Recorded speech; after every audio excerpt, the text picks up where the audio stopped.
শাস্ত্র মতে দক্ষ রাজা রমদেব মহাদেবকে বিয়ে করেছিলেন দেবীর সতী। প্রতিশোধ নিতে মরিয়া ছিলেন রাজা দক্ষ। সেই উদ্দেশ্যে একটি যজ্ঞের আয়োজন করেছিলেন তিনি। যজ্ঞের অনুষ্ঠানে দেবী যথাযথ সম্মান পাননি এবং দক্ষ রাজা মহাদেবকেও অত্যন্ত অপমান করেছিলেন।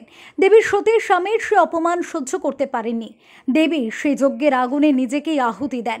মহাক্রোধে উন্মত্ত দেবাদিদেব সতীর দেহ নিয়ে প্রচণ্ড প্রলয় নৃত্য করতে থাকেন।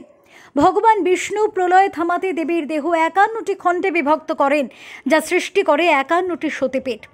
জনশ্রুতি আছে প্রতিটি সতীপীঠের রক্ষাকর্তা হিসেবে ভৈরব বিরাজমান। সেই থিমকে এবারের পুজোয় তুলে ধরা হয়েছে।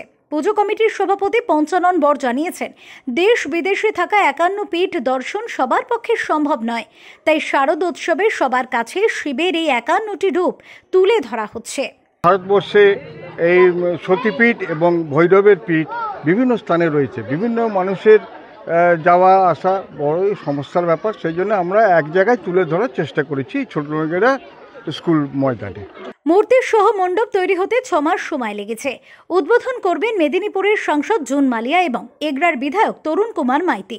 পুজোর প্রস্তুতি একেবারেই শেষ পর্যায়ে বলে জানিয়েছেন উদ্যোক্তারা। আমরা প্রস্তুতি প্রায় শেষ লগ্নে এসে পৌঁছেছি। মহাপঞ্চমীতে এলাকার সাংসদ সম্মানীয় জুন মালিয়া এবং এলাকার জনপ্রিয় বিধায়ক তরুণ কুমার মাইতির হাত ধরে পঞ্চমীর দিন দ্বারোদ্ঘাটন হবে।